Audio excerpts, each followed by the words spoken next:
অনির্দিষ্টকালের জন্য সারা দেশে সব হাসপাতালে শাটডাউন ঘোষণা দিয়েছে ঢাকা মেডিকেলের সব চিকিৎসকরা। ৪ দফা দাবি নিয়ে আন্দোলন করছেন চিকিৎসক ও ছাত্র জনতা। গতকাল রাতে ঢাকা মেডিকেল কলেজে চিকিৎসকের মারধরের ঘটনা ঘটে।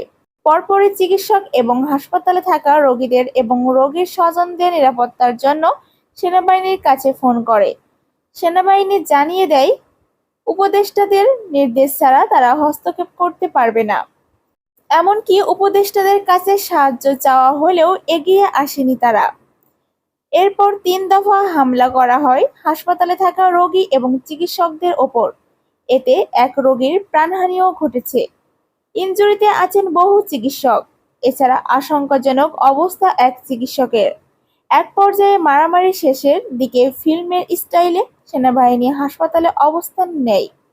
চিকিৎসক এবং ছাত্রদের অভিযোগ, উপদেষ্টারা কেন সেনাবাহিনীদের প্রথমে মোতায়েন করলেন না?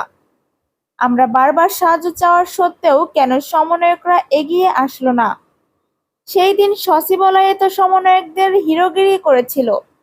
আজ আমাদের বিপদে তারা কেন এগিয়ে আসলো না?